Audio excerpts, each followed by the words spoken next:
Buenas tardes a todos, a la Asociación Colombiana de Infectología, muchísimas gracias por la invitación. Mi gripa es asociada a la atención en salud, le di un pico a una pediatra, entonces probablemente yo llegué y no la tenía, después sí tenía. ¿Esto se pasa así? Sí, ok. ¿Cuántos de ustedes son médicos? Levanten la manita. Eso es como la mitad. ¿Cuántos de ustedes son abogados? Como la otra mitad. ¿Otros profesionales? Ok, o sea que es uno de cada tres, muy bien.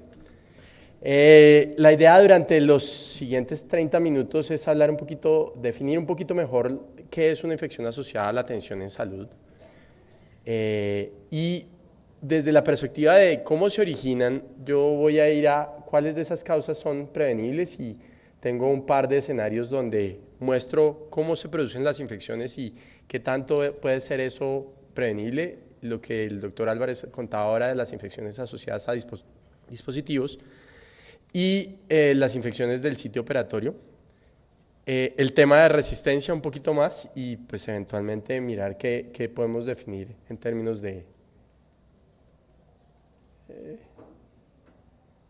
esto se pasa así, sí. Ok. ¿Qué es una infección asociada a la atención en salud? Inicialmente el concepto era nosocomial, digamos, infecciones asociadas al hospital.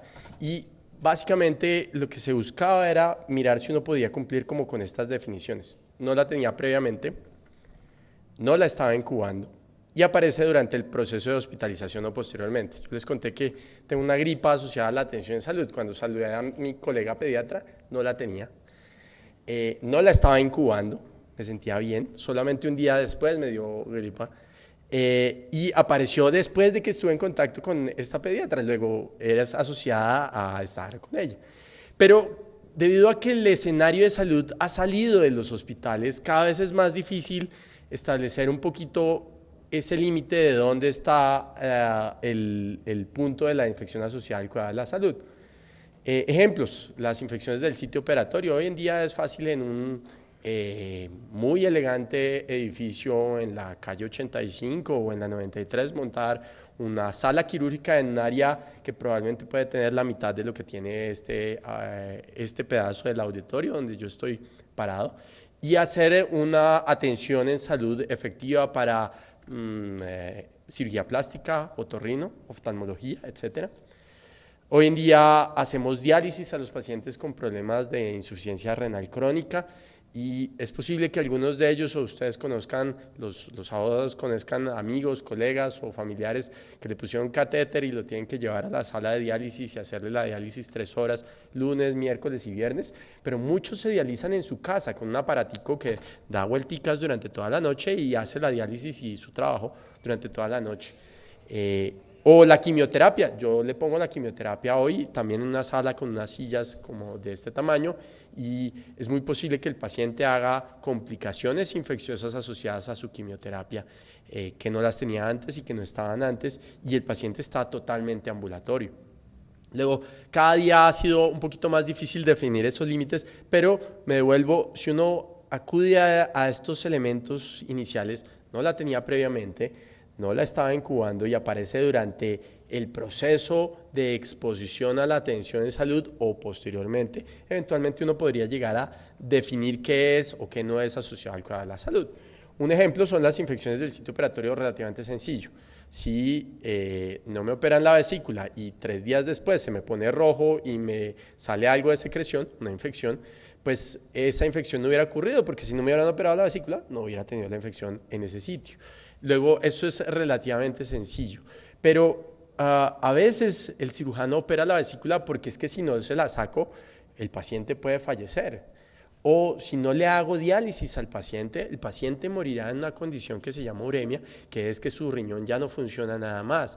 Luego, eventualmente en ese escenario yo no puedo como decir que no debía ser, y es un poquito más difícil ver hasta dónde, claro, si tengo una infección del torrente sanguíneo y tiene un catéter de diálisis, es muy posible que ese catéter de diálisis haya sido el foco. Si no se lo hubiera puesto, no hubiera adquirido la infección, ok, es una infección asociada al cuidado de la salud. Por otro lado, son signos de calidad de la atención. A veces no son muy evidentes y no son muy evidentes para los pacientes especialmente, aunque nosotros sí deberíamos prestarle buena atención a esto. ¿Qué tanta atención le ponemos a un catéter que le colocamos a un paciente y que coge su subclavia, su arteria que está aquí por debajito de la clavícula, y se lo ponemos al ladito del corazón?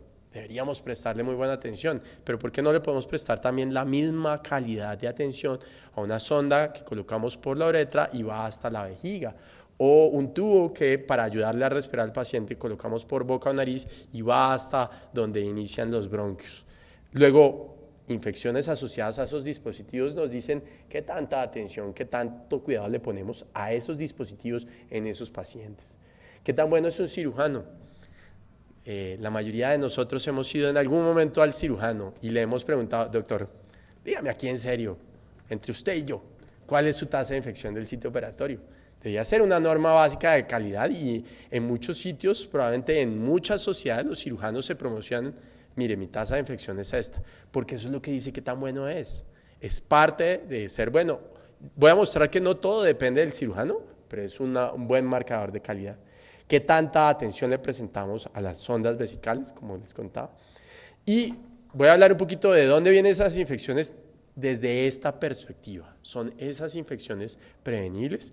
Entonces, la primera parte la voy a mostrar en infecciones asociadas a dispositivos intravasculares, dispositivos que, como en este caso, cogen una vena periférica y van solamente ahí o quizás en algunas ocasiones van más allá. Y lo que aquí estoy mostrando es, miren lo terrible que está cuidado de esa vena periférica y los colegas y los que trabajan en enfermería dicen, no, esto está sucio, está manchado, todo el catéter está lleno de sangre, sí está marcadito y se ve, pero está terrible. Y miren a este paciente, ustedes ven aquí unos líquidos endovenosos y si uno sigue el final viene acá con los que atrás no están, un capuchito de una jeringa. Y esa es toda la protección que le estamos dando a eso que después se lo vamos a poner por vía sanguínea a un paciente. Y sin ser necesariamente médicos, ni biólogos, ni nada, sabemos que la posibilidad de que esto se infecte y que por lo tanto yo le genere una infección a mi paciente justamente en la sangre es bastante alta. Y estos son fotos del artículo del doctor Rosenthal en muchos países del mundo mostrando ejemplos de eso mismo. En otros casos, aquí la diferencia es que está pegadito a una puntilla en la pared. Eso sucede en otros países, no en Colombia. Miren esta catéter, aquí está sueltico, esto está casi que volando. Y obviamente, ¿cómo llegan las bacterias acá? Las bacterias les gusta la sangre, les encanta las secreciones que uno produce y que recurren estos catéteres, alimentan ahí, juegan fútbol, se divierten por la tarde y más adelante deciden entrar más adelante al patio y justamente llegan a la sangre. Entonces hacen una bacteremia. O estas torundas de algodón que están sueltas, probablemente alguien sí las esterilizó, pero luego las echaron en un lugar contaminado que es este recipiente y ahí quedaron. Y ahí las bacterias nuevamente juegan, hacen deporte y luego eventualmente llegan a algún sitio en la sangre. Este catéter que también está mal colocado. Miren esta agujita aquí en esta botella de líquidos, digamos que parece un tobogán de la diversión, un chica mocha para divertirse para una bacteria que esté por ahí rondando y llegue ahí de la mano de alguien de cuidado de la salud. Miren estas unidades de cuidado intensivo, muy cerquitas una a las otras. Probablemente un paciente se tiene que correr a un lado para que canalicen al otro. Es difícil hacer esos escenarios de salud. Miren la práctica de sin guantes en eso. Y es una práctica común y fuera de eso aceptada de alguna forma. Un grupo de mexicanos publicó en Lancet un estudio donde lo que hicieron fue seguir sala de emergencias. ¿Ustedes se acuerdan de sala de emergencias? Doug Russell fue el papel que lanzó a la fama a un actor muy conocido hoy en día, conocido por derechos humanos y toda la cosa, que defiende Siria, en la cual ellos se sentaron a medir en televisión cuántas veces se lavaban las manos y se ponían guantes. 0.7% de las ocasiones en las cuales debían hacerlo. Y nunca nadie mandó una carta al canal y dijo, oiga, miren, esa serie es chévere, pero nadie se lava las manos. Pero refleja la realidad. Una serie norteamericana. Ok.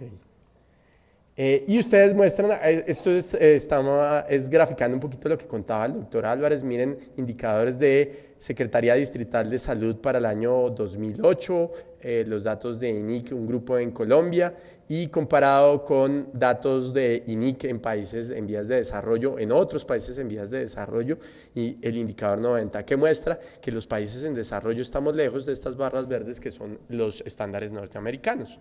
Es decir, que de alguna manera los países en vías de desarrollo sí tenemos tasas más altas, y no porque los americanos tengan nada de especial, excepto que invierten más plata en la prevención de este tipo de complicaciones. Más datos de lo mismo que Carlos mostró bastante bien, datos colombianos de los cuales ya tenemos bastante información. Ahora, bueno, ¿qué podemos hacer y cómo podemos prevenir este tipo de infecciones? Este estudio es un estudio publicado hace 15 años donde muestra una estrategia en la cual se sentaron a enseñarle a un grupo de médicos y enfermeras cómo hacer adecuadamente su trabajo, y lo que mostraba es que al cabo del periodo de intervención reducían en 2/3 partes, el riesgo es 0.3 veces, es decir, reducían en 2/3 partes la posibilidad de hacer una infección asociada al la salud. ¿Enseñando qué? Enseñando que tengo que lavarme las manos, enseñando que tengo que hacer un cuidado de la piel, enseñando que tengo que dejar el catéter limpiecito. ¿Por qué eso? Porque eso previene que el estafilococo se pegue ahí, juegue fútbol, haga voleibol por la tarde y luego decida entrar por su catéter vía al tracto sanguíneo. Si hacemos ese tipo de cosas, reducimos en 2/3 partes este tipo de infecciones. Otro para médicos en entrenamiento, pueden ser residentes, pueden ser internos. Los internos para los abogados son los estudiantes de último año, son los que hacen todo en los hospitales. Por favor, tráeme un tinto, pues le pide al interno. Por favor, vaya, hágase el paciente, se lo pide al interno. El interno realmente hace todo. Y estos son médicos en entrenamiento, probablemente internos, que ustedes ven en un periodo de tiempo, les enseñaron a hacer algunas de estas tareas, a hacerlas bien. Resultado, ustedes ven como la tasa de bacteremias cae en cerca de la mitad, del 4,5% o en una tercera parte al 3%, esto es por 1000 días de uso de catéter. Entonces, enseñarle a la gente a hacer las cosas bien, que previene que el paciente se colonice y eventualmente se infecte, hace que la tasa de infecciones disminuya. Otro programa educacional, en una política en Brasil, pues para estar mucho más cerquita, y aquí lo que muestran es que cuando se enseñaba, aquí hay una serie de actividades, por ejemplo, lavarse las manos, aumentaba 13 veces la probabilidad de que se lavara las manos si yo le enseño, doctor, usted antes de hacer su tarea, doctor interno, antes de hacer su tarea, tiene que lavarse las manos. ¿Por qué? Porque los bichos pueden sobrevivir en las manos, no mucho tiempo a veces un poco más de tiempo, pero si yo les enseño a lavarse las manos, reducen la tasa de infección. Pero si les enseño a lavarse las manos, lo hacen 13 veces más frecuente que si no estoy insistiendo en hacerlo. ¿Todo eso para dónde va? A que yo puedo enseñar, y en este escenario, primer escenario, que son bacteremias asociadas a catéter, puedo ayudar a disminuir. Aquí le estoy enseñando al grupo de enfermeras a pegarse a una política de cuidado de catéteres centrales. La jefe, usted es la dueña del paciente, usted decide qué se hace y qué no se hace. Usted puede parar un procedimiento, puede definir en qué momento el cirujano o el médico que está tratando a su paciente necesita guantes, necesita lavarse las manos nuevamente. Y lo que muestra es que si uno medía cualquiera de estos evaluadores, que si estaba presente la gasa apropiadamente estéril, que si se colocó la fecha, etcétera, todos esos indicadores disminuyen y la tasa de infección baja significativamente. Esta es una de las estrategias más conocidas, desarrollada en un hospital en Johns Hopkins en Estados Unidos, que nos llevó a una cosa muy interesante. Ustedes ven, hubo 5 intervenciones, por tiempo no las menciono, pero esas 5 intervenciones hicieron que esta unidad de cuidado médico y esta unidad de cuidado intensivo fuera bajando su tasa de infecciones hasta que finalmente llegaron a 0. Y por primera vez, esto es publicado en el año 2004, alguien llegó y dijo, podemos llevar a 0 la tasa de infecciones asociadas a catéteres centrales, es decir, las infecciones del torrente sanguíneo. Lo hicieron en hospitales Estas intervenciones, unidades de cuidado intensivo, 115 o 125 unidades de cuidado intensivo entre Michigan y otros estados del norte de los Estados Unidos. Y ustedes ven como aquí está el tiempo que transcurrió, 3 meses, 6 meses. Los hospitales universitarios se demoraron un poquito más, pero eventualmente fueron llegando cercano a 0. Sin embargo, cuando uno mira 2.7, que es la tasa de infecciones, o 1.7, eso es superior a 0. No todos los hospitales lo lograron, haciendo exactamente la misma estrategia. Y ustedes ven, hay un rango entre 0 y 2.4. Luego, no todos eran 0 realmente. Entonces, aquí 25% de las unidades de cuidado intensivo tenían una tasa de 2.4 por 1000 días o más, y 2.4 es mayor a 0, o no. Luego, sí, claro, podemos reducir la tasa de infecciones, pero no siempre hacer la misma estrategia me va a garantizar hacerlo. Miren utilizando clorexidina, que se ha introducido en los últimos años para compararlo con yopovidona, otro producto, mirando diferentes estudios para los abogados, cuando las bolitas o los cuadritos están pastelados, significa que se reduce el riesgo, y ustedes ven aquí, estamos reduciendo el riesgo en cerca del 50%. Cambiar de yopovidona a clorexidina reduce el riesgo en el 50%, o sea, sirve, pero seguimos estando arriba de 0. Entonces, conclusiones de este pedacito: sí es posible disminuir las infecciones si uno conoce cómo penetra la infección. El estafilococo está en la piel. Una vez yo le pongo el catéter, él se pega a esas secreciones. Si yo uso clorexidina, lo que hago es quitarle esas secreciones y evitar que el estafilococo se pegue. Si yo manejo mis manos limpias, voy disminuyendo esas infecciones. Entonces, puedo hacer intervenciones efectivas, pero la efectividad de esas intervenciones están entre el 30 a 60%. Si junto varias estrategias, educo, le doy estímulos al interno para que se lave las manos, le enseño, empodero a la jefe para hacerlo bien y pongo una serie de controles, las tasas de infección se pueden bajar. Usualmente es difícil llegar y mantenerse en 0, pero eventualmente se puede hacer. O sea que este es el escenario chévere. Podemos bajar las bacteriemias y ponerlas casi en 0. Pero, ¿qué pasa con las neumonías asociadas a ventilación? Una neumonía asociada a ventilación es una neumonía, una infección del pulmón que ocurre en un paciente que yo le puse un tubo que va desde la boca, desde la nariz hasta la tráquea, hasta el final de la tráquea, para que pueda respirar. Aquí hicieron lo mismo. Ok, si podemos hacer eso con las bacteriemias, enseñamos, hacemos una intervención y lo bajamos. Y ustedes ven que aquí, estos son meses.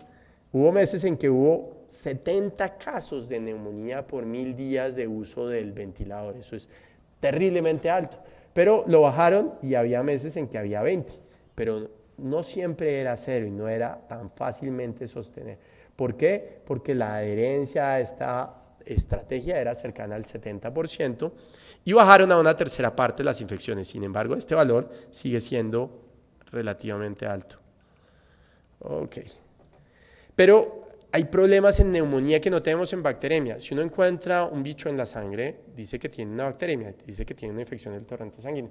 Pero si uno encuentra un bicho en el pulmón, no dice lo mismo.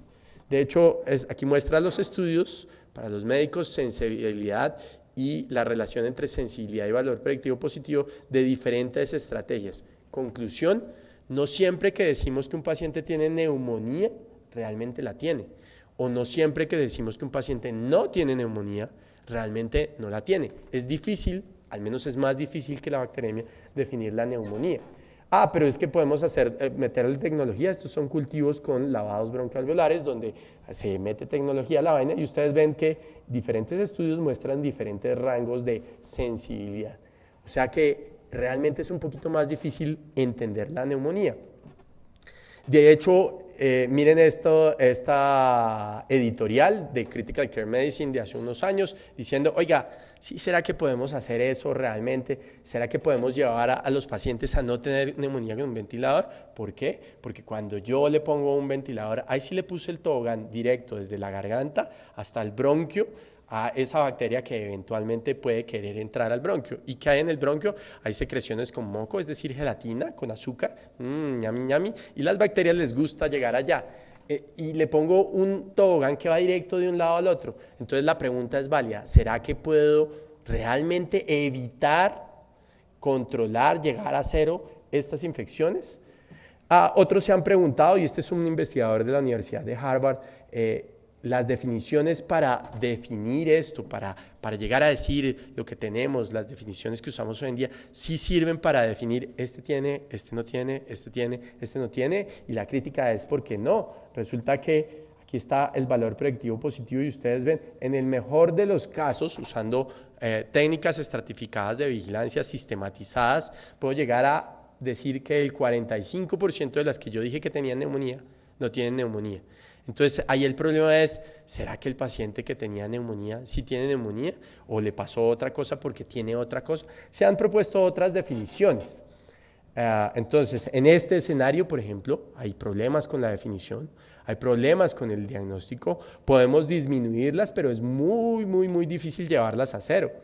Podemos cambiar neumonías por traqueobronquitis. Hace unos años le decía a los compañeros en residencia, las traqueobronquitis sí existen. Aquí está la doctora Reyes, que se ríe porque yo le decía, las traqueobronquitis son como los ovnis, o sea, alguien dice que sí las ve, pero otros dicen que no las ven, pero lo que ha pasado, al menos en el sistema norteamericano, que empezaron a multar o a hacer pagar las neumonías desaparecieron y empezaron a aparecer traqueobronquitis. Y aquí hay otro mensaje, también podemos usar ansiolíticos en los médicos de la unidad de cuidado intensivo, porque es que mi paciente tiene neumonía o pienso que tiene neumonía, entonces le pongo antibiótico, mi paciente no se va a sentir mejor porque yo no sé si tiene neumonía o no, pero yo sí me siento mejor porque le puse antibiótico. Pero obviamente eso queda en la historia clínica, y en la historia clínica un evaluador externo va a decir, tenía una neumonía, es una infección asociada al cuidado de la salud, luego es responsable del hospital. Infecciones asociadas a las sondas vesicales. Una sonda vesical es una sonda que colocamos, eso suena más doloroso de lo que a veces es tan doloroso como suena, una sonda que se coloca por la uretra hasta la vejiga para drenar la orina y la utilizamos para monitorizar la función renal del paciente, a veces para tomar muestras, etc. 100% de los pacientes que tienen una sonda vesical, después de 10 a 30 días, están colonizados. Lo ideal sería no tener que usarlos, pero si todos se colonizan después de 10, 20 días, ¿cómo hacemos para quitarlas? Pasemos a otro escenario que es un poquito más complejo, las infecciones del sitio operatorio. La definición parece sencilla. Yo lo opero, le aparece una infección en el sitio donde está la cirugía. Si no lo hubiera operado, no le hubiera aparecido la infección, luego es una infección asociada a la intervención en salud que yo estoy haciendo. Pero hay muchos factores de las personas que hacen que tengan una infección. Esta es la clasificación de anestesia, ASAs más altos significa pacientes con más complicaciones y los pacientes con ASAs más altos se infectan más. El que tiene diabetes, enfermedad coronaria, enfermedades pulmonares como el EPOC, tiene mayor probabilidad de infectarse solo por esa razón, la diabetes. Los obesos se infectan muchísimo más fácilmente. Tener la albúmina baja, que es un marcador de la nutrición del paciente, los pacientes desnutridos se infectan mucho más, la desnutrición por cualquier tipo. Los pacientes que están perdiendo peso, sepa uno la causa o no, los pacientes con cáncer se infectan mucho más. ¿Y qué pacientes llevamos a cirugía? Lo chévere sería llevar a paciente de la apendicitis, que muchos de ustedes probablemente han sido llevados con apendicitis para ser operados, jóvenes, bonitos, con un dolor abdominal que puede durar unos días y eventualmente la cirugía es totalmente efectiva. Pero aunque es un número importante de pacientes, no son todos. Llevamos a cirugía al paciente con cáncer gástrico, a cirugía con el paciente de cáncer de colon, y ese perdió peso, está desnutrido, tiene la albúmina baja. Antes de que le dijeran que tenía cáncer o estuviera desnutrido, era obeso, y algunos pueden tener diabetes. Entonces, los pacientes van sumando factores de riesgo. Obviamente, lo que hacemos es la vigilancia, y es importante disponer de un sistema de vigilancia. Que es un sistema americano de los años 70, mostró que el tiempo era muy importante y estableció pacientes con cirugías más largas se infectan mucho más, ese es el percentil 75, obvio, pero el tiempo implica muchas cosas, implica un cirujano que puede ser menos hábil que otro para operar, puede significar también un paciente que es mucho más complejo para operar. La escala de anestesia mayor a 2 y las heridas contaminadas o sucias. Tener heridas sucias implica mayor riesgo. Y este es un ejercicio de la evolución de ese sistema de vigilancia en los Estados Unidos que mostró, hombre, ya no solamente esas 3 factores que les mencioné, esto es la cirugía de cadera. Por cada 10 años aumenta 40% el riesgo de infección. Luego, si yo opero a un paciente de 30 años que en un accidente se fractura la cadera, tiene mucho menos riesgo de infección que una paciente de 75 años con osteoporosis que se cayó estando en un ancianato. Dependiendo del tipo de anestesia se aumenta el riesgo, dependiendo del riesgo anestésico se aumenta el riesgo, por cada 10 minutos de duración de la cirugía se aumenta el riesgo en un 40%. Es decir, pacientes más obesos, más grandes, con cirugías más complejas o reintervención, se van a demorar más, luego tienen mayor riesgo de infección. Usar la cirugía endoscópica aumenta también el riesgo. Las mujeres también tienen riesgo, no todo es bueno para las mujeres. Si la cirugía es de revisión, aumenta 2 veces el riesgo. Es decir, esa paciente que ya o ese paciente que ya fue llevado a una cirugía de cadera y ahora necesita una segunda o una tercera cirugía, es decir, una revisión, tiene 2 veces más riesgo. Y si es una revisión parcial, 3 veces más riesgo. Y si está en un hospital universitario, tiene mayor riesgo que en un hospital no universitario. Si mi hospital tiene más de 500 camas, tiene más riesgo que si tiene menos de 500 camas. Y si es trauma, tiene más riesgo. ¿Cuánto de esto podemos controlar? No muchas cosas. Miren este que también es importante, el Staphylococcus aureus, y incluso si son abogados probablemente han oído hablar del Staphylococcus aureus o estafilococo dorado. Es un germen que 1 de cada 3 lo tenemos. ¿Quiénes son? ¿Los del lado de allá? ¿Los de aquí de la mitad o los de este lado? No lo sabemos, pero cualquiera de estos lados puede ser llevado a cirugía, y aquí lo que miraron era cuál era la tasa de infecciones dependiendo de si tenía en su naricita el estafilococo o no lo tenía. Y los que tenían Staphylococcus aureus, y aquí se hizo una estrategia para prevenir ese estafilococo utilizando un antibiótico nasal o bañándolo con este producto que se llama clorexidina, tuvieron una tasa de 3,4%. versus los que no usaron nada, que tuvieron una tasa del 7%. Es decir, solo por el hecho de estar en la mesa del Staphylococcus aureus y que me operen, tengo un riesgo del 7% de infectarme. Pero si mi cirujano juiciosamente o mi hospital utiliza estos productos, reduzco mi riesgo a la mitad, pero no a 0. Todavía tengo un 3% de riesgo de infección. Entonces, muchos factores de riesgo, quizás la mayoría, no son controlables. No puedo controlar la edad de mi paciente. El cirujano ortopédico no puede controlar el hecho de que tiene que operar al paciente porque fue un trauma, porque se cayó y se fracturó la cadera. No puede controlar cuánto dura la cirugía de su paciente porque aunque él es muy buen cirujano, la señora es obesa y se demora y no fue tan fácil sacar el fragmento de hueso, etc. ¿Qué podemos controlar? Pues que el cirujano sea experto, que yo le dé el antibiótico que requiere en los casos en que lo requiere, que yo trate de erradicar ese Staphylococcus aureus porque es el responsable de las infecciones en la superficie de la piel, que en la sala de cirugía donde se hace el procedimiento esté en las condiciones ideales y que yo haga un cuidado postoperatorio hospitalario adecuado. Pero ¿qué pasa con ese paciente que se infecta 3 o 4 semanas después de haber salido del hospital? Él es el que se está haciendo el cuidado de su herida y muy probablemente algunos factores de riesgo ya no son controlados por el hospital, ni siquiera dándole las mejores recomendaciones. Luego, algunos de esos escenarios son predecibles y otros no. Y la última parte de la charla que el doctor Álvarez también había introducido en relación a, tradicionalmente se ha considerado que si un bicho es resistente, si un microorganismo es resistente, es porque viene del hospital. ¿Cuáles son los factores de riesgo de la resistencia? El uso de antibióticos y el tiempo de uso. Y por eso ustedes vieron la diapositiva que mostró el doctor Álvarez, donde muy buena parte de la resistencia no viene de la industria médica, ni del cuidado de la salud, ni de los hospitales. Viene de la industria veterinaria, por ejemplo. ¿Por qué? Porque los pollos crecen más rápido con antibióticos. Es un hecho conocido popularmente y comprobado científicamente. Los pollos sí crecen más con antibióticos y le dan harto tiempo a esos antibióticos. Luego los pollos tienen en su tracto gastrointestinal algunos gérmenes que son resistentes.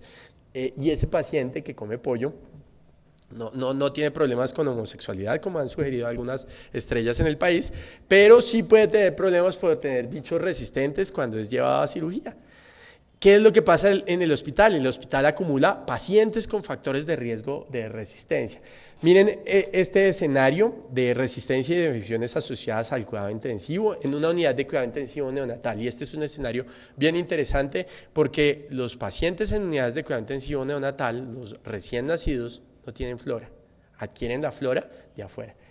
En esta unidad de cuidado intensivo, en este estudio aquí en Colombia, se recibieron 203 pacientes. Nosotros habíamos puesto a priori unos identificadores de esos factores de riesgo y si el paciente tenía esos factores de riesgo, lo aislábamos. Identificamos 87 bebitos que tenían esos criterios de aislamiento. De los que no aislamos, que eran la mayoría, 116, solo uno se infectó. De los que aislamos, porque tenían factores de riesgo para resistencia, 18 metimos la pata porque no las aislamos bien, pero no se infectó ninguno. Eso muestra que existe Dios. En otros 69 le tomamos la muestra, que era el objetivo del estudio, y encontramos que el 25 estaban colonizados. Esos 25 colonizados tuvieron una tasa de infección del 66%. Y los que les tomamos la muestra y no estaban colonizados tenían una tasa de infección de la mitad.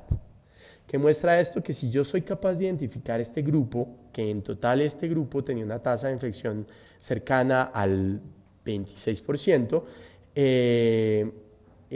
eventualmente soy capaz de identificar los pacientes que se infectan. Pero si además soy capaz de identificar los que ya se colonizan por gérmenes resistentes, pues soy capaz de identificar los que más se infectan. Miren cómo estos que son de bajo riesgo tuvieron una tasa de infección bastante baja. Entonces, es identificar factores de riesgo e identificar factores de resistencia en este que es un escenario muy específico. Pero voy a mostrar la misma diapositiva que mostró el doctor Álvarez, que es de un estudio del doctor Álvarez aquí en Bogotá, mostrando pacientes que fueron llegados a cirugía e hicieron infecciones del sitio operatorio. Esto es para mostrar que ustedes saben leer medicina tanto como nosotros sabemos leer e interpretar sus decretos, resoluciones y jurisprudencias. Esto es su biología molecular que muestra que si esto es igualito a esto, son el mismo bicho y ustedes ven, son muy parecidos y son el mismo estafilococo en muchos pacientes que fueron llevados a cirugía, los cuales la mayoría pisaron por primera vez un hospital el momento en que entraron al quirófano.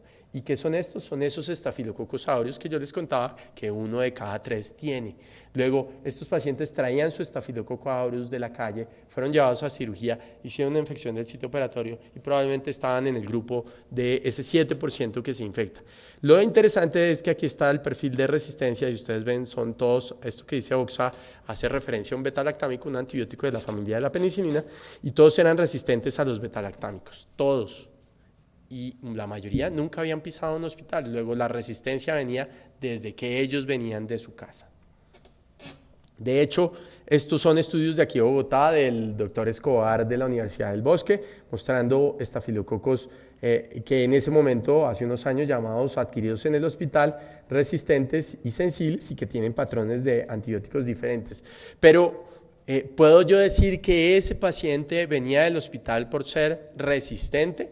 Esta doctora, la doctora Judy Natalia Jiménez en Medellín, siguió durante 3 años esos estafilococos en hospitales de Medellín y encontró que una comparación entre los estafilococos sensibles o resistentes revelaban que no habían diferencias ni clínicas ni epidemiológicas. No hay forma a través de la cual yo vea un estafilococo resistente y diga, ese viene de allí de Unicentro, o viene de la Fundación Santa Fe, o viene de allí del CADE, o viene del Hospital Mederi. No hay forma de que yo diga de dónde viene porque esas marcas son moleculares y no clínicas o epidemiológicas. Luego la resistencia usualmente ya no necesariamente tiene que ver con los hospitales. Y aquí la doctora Judy Natalia mostró cómo es estafilococo aureus ese clon molecular era en el año 2008 el 46% en los hospitales que ella estudió, luego en el año 2009 el 59% y luego el año 2010 el 64%.